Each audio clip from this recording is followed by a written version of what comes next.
Soalnya saya sudah bingung Mas mau usaha apa. Soalnya sudah saya coba semua, dari ayam, ternak kelinci, semua sudah saya coba-cobain. Coba dunia kambing dan domba. Ya itu yang kebanyakan faktor mati banyak itu dari kambing Jawa. Ternyata yang kambing Jawa saya tidak cocok, banyak yang mati gara-gara pakan. Dulu modal dari jual mobil sama bikin kandang 150 juta. Itu harta satu-satunya, itu mobil pribadi saya lemparkan ke peternakan domba itu. Habis itu domba penjualan rame, dari pertama berawal dari 2 ekor, dijual 1 bulan bisa sampai laku 5 sampai 10 ekor. Itu sudah alhamdulillah, padahal punya karyawan 4.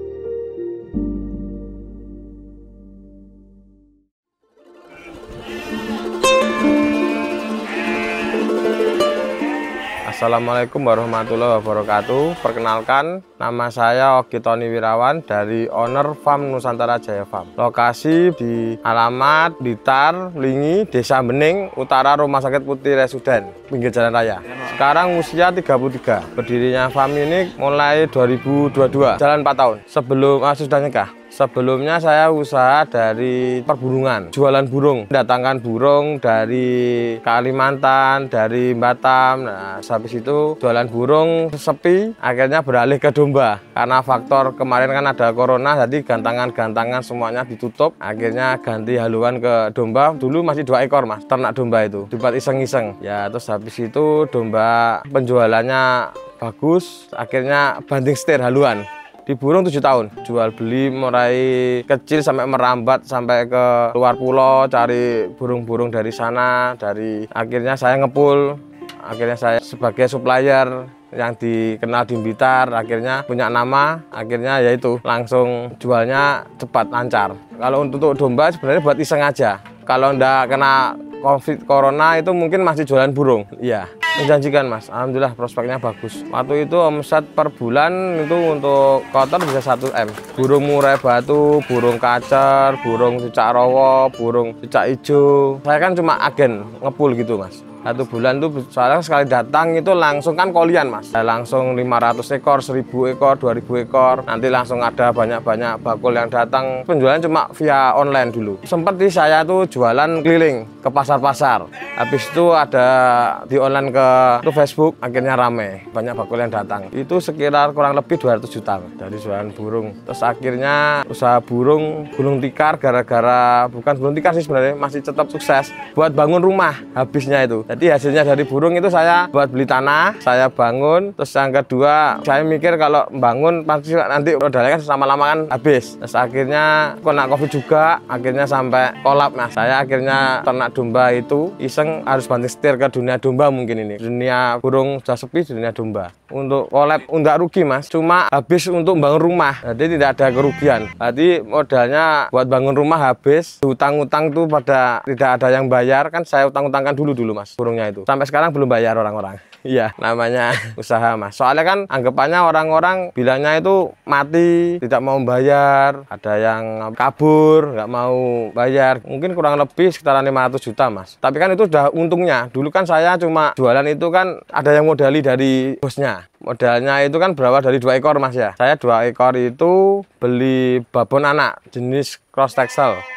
Nah itu anaknya tumbuh besar, itu akhirnya saya jual, saya belikan domba yang sudah bunting lagi, nambah uang gitu. Jadi tetap dari 2 ekor lagi tapi bunting semua. Itu lama-lama saya sambil jualan dombanya, saya kan ada modal sedikit ya Mas. Saya habiskan beralih ke domba. Sama mobil saya pribadi, saya jual untuk mengembangkan usaha domba. Itu pun masih jatuh lagi karena faktor pertama belum punya pengalaman di domba. Akhirnya masalah pertama itu masalah kesehatan domba belum tahu, masalah pemasaran juga belum tahu. Akhirnya dipermainkan sama bakul, belinya mahal, nanti jual lagi ke orangnya diterima murah, akhirnya rugi sama kematian. Waktu itu saya itu sekitaran 50 ekor domba, habis 2 ekor tuh 50 ekor domba langsung. Jadinya total 25 ekor domba. Itu mati sekitaran 25 ekor, 30 ekor, separuh lebih karena faktor pakan. Saya pakannya itu jadi nggak menggunakan rumput, langsung menggunakan ide pribadi, lihat-lihat dari YouTube, pakai fermentasi, ditamburi tetes tebu, tamburi M4, rumput pakcong, di chopper, akhirnya busuk, akhirnya ke domba sakit mati. keracunan. Jadi pengalaman pribadi. Habis itu saya tanya-tanya ke teman-teman, ke farm-farm, gimana cara perawatan domba yang benar. Kita sambil belajar pelan-pelan. Gini.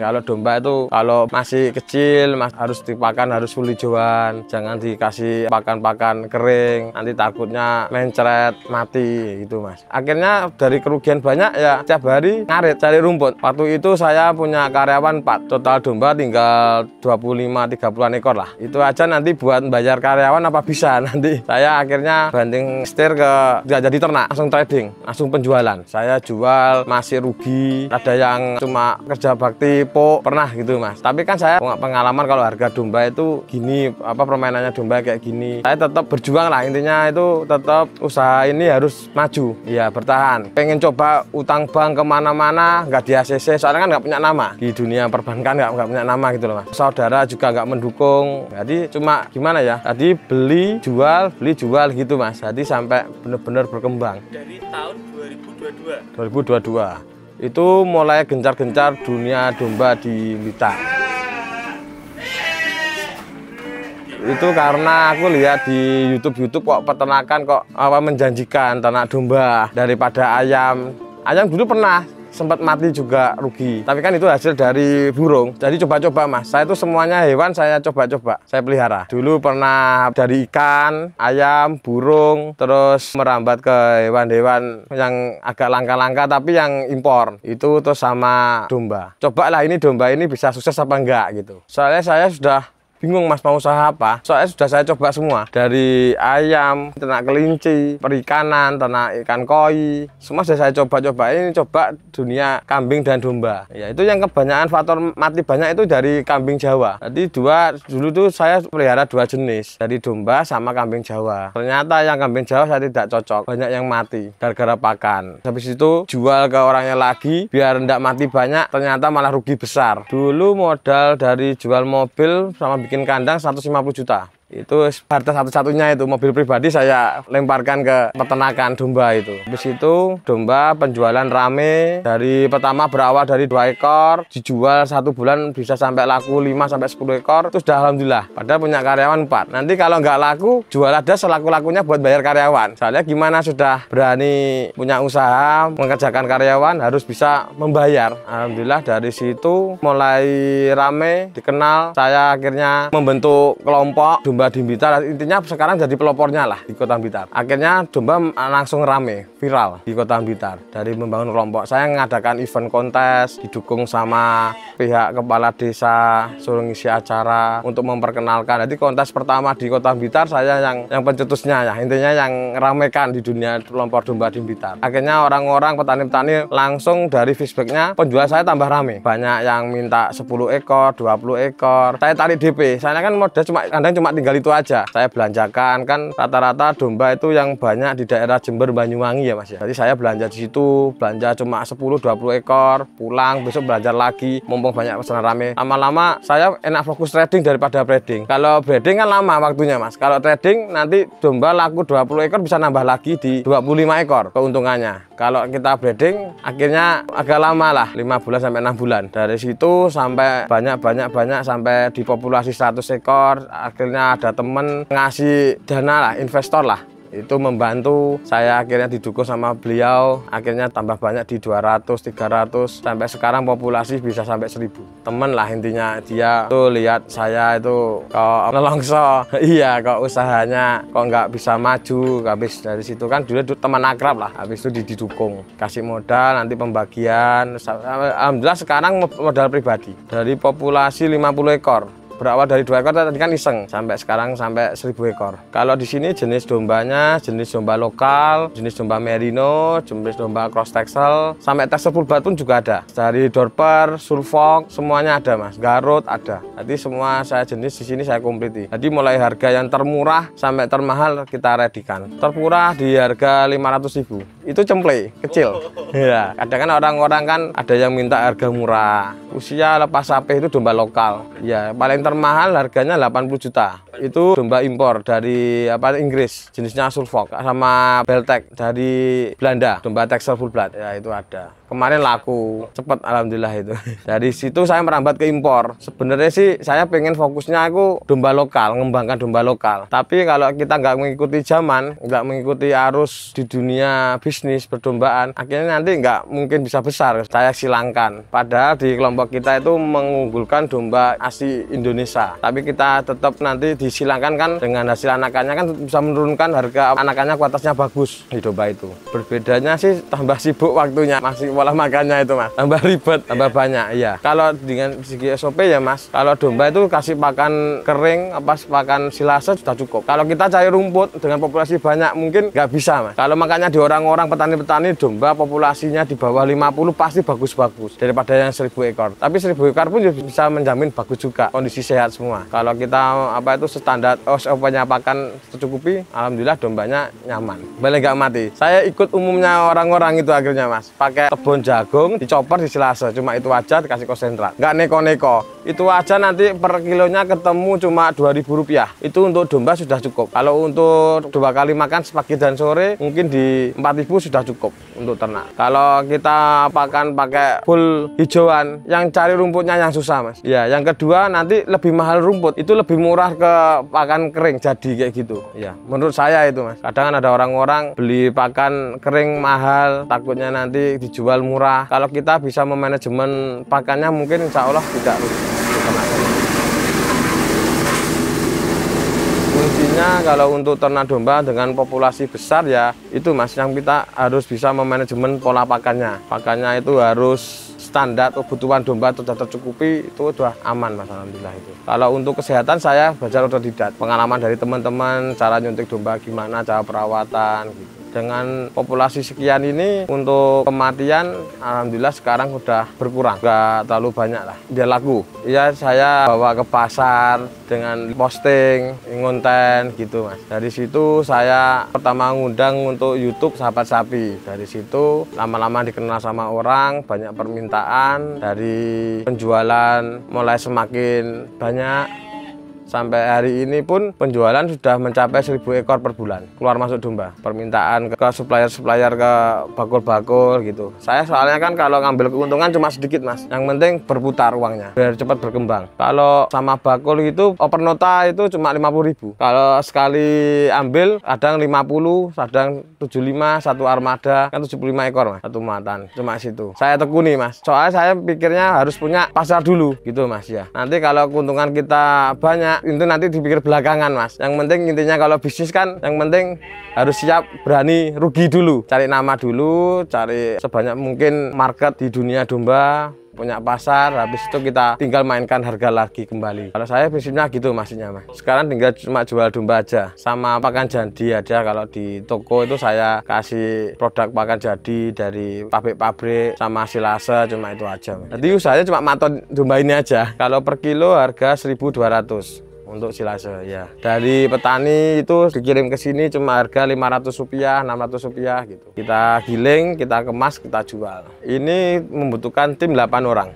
Cukup ya mas ya? Cukup ya. Itu pun setiap hari pasti ada yang keluar domba kirim dari sekian banyak tadi itu. Di sisi itu kan saya juga punya mitra juga mas. Dari kemitraan itu pun saya juga dapat modal. Kadang kan orang-orang gengsi mau ternak domba, apalagi kaum pemuda-pemuda kalau dilihat dari sisinya domba kan gengsi. Kok sekolah tinggi-tinggi nanti kok cuma usahanya ternak domba ngarit, kan kadang-kadang ada yang gengsi. Kalau saya pikir yang penting kita bisa memutarkan uang bisnis biar cepat lancar, itu aja sebenarnya mas. Saya cuma kuliah tapi nggak lulus, cuma SMA aja. Untuk ternak sama orang tua kalau ibu disupport, cuma sama papa enggak. Saya kan keluarga Chinese mas, ibu saya Jawa, papa saya Cina. Sama papa saya kan nggak didukung karena ini kan kita pada kayak menyiksa hewan lah. Bapak saya kan Buddha, kalau mengurungi hewan kan namanya kan menyiksa, nah, artinya nggak didukung. Papa saya cuma ya orang punya nama lah di Kota Blitar, tapi tidak didukung sama sekali karena dia usaha hewan, dia nggak jelas, tidak mau lah intinya memodalinya. Jadi saya usaha sendiri ini, bangkit dari sendirinya gitu. Termasuk burung tadi nggak didukung ya? Iya, ada didukung. Soalnya kan burung ada yang makanannya ulat, ulat tuh berapa nyawa itu yang di dalam itu kan. Setiap hari kan banyak berapa ekor yang kamu matikan. Itu kan dia juga menyiksa keyakinan agama lah intinya gitu. Saya nggak didukung. Padahal dulu dikasih apa itu modal besar. Kamu buka showroom mobil, kasih modal besar. Tapi saya dari kecil sukanya hewan. Gimana lagi mas? Dari situ saya akhirnya usaha sendiri sampai punya tanah punya rumah sendiri. Itu pun orang tua tidak tahu sudah meninggal mas. Jadi caranya itu pengen nguahkan gitu loh. Anaknya sudah bisa sukses tanpa bantuan. Tapi terlanjut sudah meninggal dulu. Waktu baru-barunya corona itu meninggalnya kena serangan jantung. Saya dari kecil Islam. Terus kakak saya juga gitu. Dia usaha showroom mobil. Yang pertama kerja di rumah sakit, ya dokter, yang satunya showroom mobil. Itu pun semuanya nggak mendukung. Adiknya kan usaha hewan ini, kan nggak boleh di dalam keluarga kalau ada yang usaha hewan. Tapi saya pengen menciptakan usaha sendiri tanpa meneruskan usaha orang tua. Usaha orang tua dulu bengkel sama showroom. Ya, tapi namanya saya dari kecil sukanya hewan mas. Monyet pun saya pelihara dulu. Semuanya saya suka hewan. Hewan apapun saya pelihara. Sampai dulu pernah saya pelihara hewan yang dilindungi, ya kena polisi kan udah tragedi dulu mas. Iya, kakak tua kayak jalak bali, cendrawasih kan dilindungi. Sekarang fokus ke ternak yang tidak dilindungi sama oleh negara lah intinya gitu mas. Pelihara yang aman-aman saja. Tapi namanya cita-cita mas, dari dulu saya pengen punya kebun binatang sendiri. Soalnya saya dulu sampai pernah ke Irfan Hakim, ke sana juga dulu ngantar burung unta ke tempat temennya. Ada videonya, cuplikan ada juga nama Irfan Hakim. Saya ngantar ke orang temennya. Sampai sana ternyata mati satu. Saya mau ke tempat Irfan Hakim manggil dokternya biar nanti aman. Ternyata tetap mati. Akhirnya sama Irfan Hakim dibikin konten. Ya dari burung unta itu saya penjualan banyak mas. Pelihara mulai kecil kan harga 15 juta sepasang. Saya jual laku 75. Laku cuma pembesaran aja. Jadi belum sempat ternak nelur. Itu laku 75 sampai 1 juta per pasangnya itu. Itu saya buat bikin rumah. Jadi semuanya tuh saya ambil alih ke beli tanah dan rumah itu. Habis-habisan pokoknya habis bangun itu. Kalau di sini menurut saya ya mas ya, itu cuma standar kenyamanan kandang, yang penting tinggi dari lantai ideal. Jadi kotorannya nanti biar di amoniaknya biar nggak naik ke atas. Terus palungan pakannya harus standar, kandang harus pakai kayu. Terus yang atapnya ke atas tingginya harus 2 meter. Kayak gitulah intinya mas saya. Kalau untuk SOP kandang dari segi hewan, saya dari domba yang penting sehat-sehat gitu, cici hewan sehat mas. Kalau waktu dikasih makan pasti makan. Kalau dia dombanya cuma diem, berarti dombanya bermasalah. Cuma itu aja, simpel aja itu. Kalau masalah harus bersih, dicukur bulu, habis itu dimandikan. Nanti domba populasi banyak kan pasti ribet mas. Kalau populasi segitu. Kalau populasi sedikit mungkin bisa terawat bagus. Kalau populasi banyak mending cuma cukur bulu aja sudah cukup. Biasanya faktor pertama itu domba itu kurang sehatnya karena masuk angin, dia kembung gitu mas. Habis itu makanannya tidak bagus, akhirnya kan domba bisa sakit kayak gitu. Ciri-ciri fisik yang penting itu dombanya itu badannya gemuk, habis itu raut wajahnya seger, habis itu bulunya bersih. Cuma itu aja sih menurut saya mas. Pokoknya nggak kena penyakit. Kan penyakit yang sering terjadi di domba kan penyakit memprengen, mulutnya itu luka itu loh, kena rumput basah apa itu cepat menular. Habis itu kena penyakit gudik, itu faktor kurang kebersihan kandang. Habis itu faktor mencret, itu yang cepat menular. Cuma menurut saya itu mas kendalanya. Kalau sudah ambruk untuk angka hidup agak sedikit nol kecil, pasti kebanyakan mati. Saya suntik pakai obat-obat herbal, terus habis itu kita suntik, taspet, gitu aja sih mas. Kalau domba-domba yang kena ambruk. Tapi kalau ternyata tetap tidak bisa berhasil, ya udah gimana lagi mas, dikubur mas. Tidak bisa dibeleh, tidak bisa. Tidak bisa mas, soalnya kan sudah menjadi bangkai. Kalau masih sekarat masih bisa disembelih. Kalau sudah mati nggak ketahuan pasti membusuk, dikubur mas. Masih yakin menjanjikan. Karena ini salah satu ketahanan pangan di Indonesia. Faktor maksudnya itu orang-orang petani rata-rata kan pelihara domba, sapi, ayam. Cuma itu aja kan mas. Kalau kita ke dunia burung, pasti itu permainan pasar, permainan hobi. Kalau domba dibikin hobi bisa, dibikin kesibukan bisa, dibikin pekerjaan bisa. Kalau domba, sapi itu. Menurut saya itu mas. Makanya saya yakin harga domba tetap stabil lah. Ya sampai benar-benar dikenal seluruh Nusantara. Kan namanya Nusantara mas katanya. Iya, Ika usia 24. Jadi istri itu kemana-mana kalau belanja selalu tak saya bawa mas. Boyong. Dia nggak berani tidur di rumah di sendirian kadang. Sebenarnya dulu dari kakak, dari istri itu yang mendukung usaha ternak domba. Dia kan pelihara domba, dititip-titipkan ke petani-petani, kayak caranya gaduh lah intinya gitu. Terus saya punya ide, lihat-lihat di YouTube ternak domba itu gimana, apa perlu harus ngarit. Kalau dengan populasi sedikit, biar tidak rugi ya ngarit. Apalagi punya karyawan waktu saat itu. Sampai dilihat sama orang-orang, oh anaknya bapak saya kan Pak Hongli ya. Anaknya Pak Hongli kok ngarit. Ya gimana lagi mas, namanya usaha. Orang tua ya pikir bodoh, yang penting saya ngarit, membuktikan bahwa saya bisa sukses tanpa modal orang tua. Lika-likunya ya pernah lah dulu sampai dibilang sama teman, sama saudara, kalau usaha ternak domba itu apa mungkin bisa maju, apa mungkin bisa membuat kamu sukses. Nah, itu. Saya tetap yakin lah dari pendidikan saya bahwa domba itu nanti kalau kita rawat dengan bagus, domba itu pasti kasih saya rezeki lah dari ternak kita sendiri itu. Dari sini sekitaran 50 sampai 60 juta pakannya aja itu. Soalnya kan dengan populasi banyak tadi mas, per hari aja habis sekitaran 1 juta lebih mas untuk populasi 1000 ekor. Sekarang saya punya nama, saya punya brand sendiri nama, akhirnya saya jual pasti orang-orang pada tanya gitu mas. Saya kan juga punya kandang di Jember juga, jadi sana suruh carikan domba-domba, kalau udah terkumpul ada saudara di sana bawa langsung ke sini, tinggal lempar-lempar bakul. Untungnya bisa banyak sekarang mas. Kalau dulu masih untung sedikit saya lempar, kalau sekarang udah untungnya lumayan. Ya kurang lebih ya 1.200-an lah mas. Kandang Blitar aja berapa berarti? Ya 1000-an. Di Jember cuma 200-an lah. Soalnya kan kandang buat tampung aja mas. Ya nanti kalau udah terkumpul bawa ke sini gitu. Fokusnya ke penjualan. Saya sekarang cari pasar sendiri, sudah dikenal. Jadi nggak perlu ke pasar mas. Jadi bikin pasar sendiri di rumah. Dari dunia YouTube itu tadi. Ya perputaran cepat. Habis itu kan akhirnya lama-lama kan bakul-bakul kan pada tanya, sana lo murah, sana lo murah gitu. Kita memainkan harga habis itu mas. Kita jual buntingan, untung-untung juga banyak dari pejantan fullbat tadi.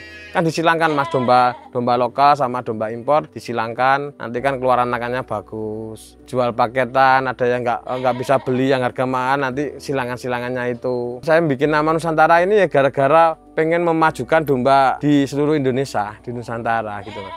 Peternak-peternak itu harus bisa maju. Dari nama situ saya cetusan Nusantara itu tadi. Ya iseng-iseng tetap lihat lah, lebih lagi ya. Ini masih belajar lagi mas. Kalau masalah market, alhamdulillah sudah tertata. Maksudnya untuk dunia domba. Kalau mengenai kesehatan dan sebagainya masih belajar lagi. Saya mulai fokus trading kan sudah 2 tahun lebih ini mas. Kalau tahun pertama itu kan fokus breeding. Jadi masih perlu ilmu yang dipelajari lagi mas. Masih perlu belajar lah. Yang saya sampaikan ya intinya saya itu pengen orang tua itu kalau mendukung anak itu jangan sampai pengennya itu harus bisa punya usaha sendiri, biar papa itu biar tahu gitu loh, didukung lah anaknya itu. Sampai kayak gini saya kan ya intinya ya orang tua nggak ada ya termasuk nyesel lah, pengen membuktikan kalau bahwa saya itu bener-bener bisa tanpa orang tua gitu loh. Kudu supaya itu buat pacuan untuk seorang anak. Mungkin orang tua didik mungkin kayak gitu mas, ya kan berbeda-beda. Jadi saya tuh disuruh kamu terjunnya semaksimal mungkin. Nanti kalau bener-bener nggak bisa, pasti orang tua pasti membantu. Jadi caranya anaknya dicolek dhisik mas, kon golek pangan arep-arepe dhisik. Tapi sudah mencapai jalan segini, waktu pembuktian orang tua yang nggak ada itu merasa sedih lah intinya.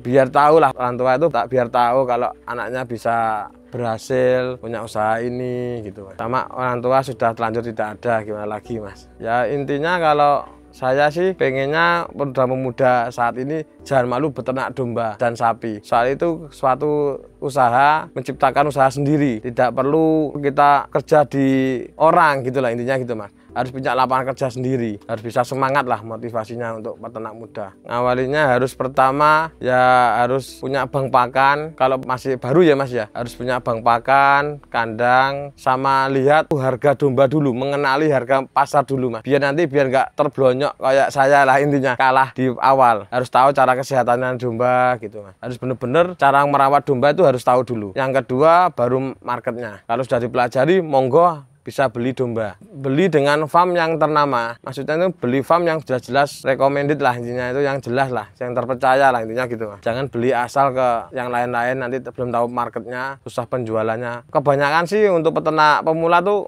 bingung pasar intinya gitu mas. Cara ngawalinya ya Ya itu, belantik dulu. Kan cari pengalaman dulu, Mas. Ke sana ada yang orang beli domba, kan akhirnya kan nanti punya modal. Nah, ke sana dulu sama-sama mengenal marketnya, Mas. Jangan langsung door to door kayak saya. Langsung beli banyak, dihapusi bakul. Ya, akhirnya kan rugi, Mas. Itu kan sambil belajar market, sambil belajar perawatan. Oh, domba nanti dikirim ke sana, beli. Jadi cuma modal nekat.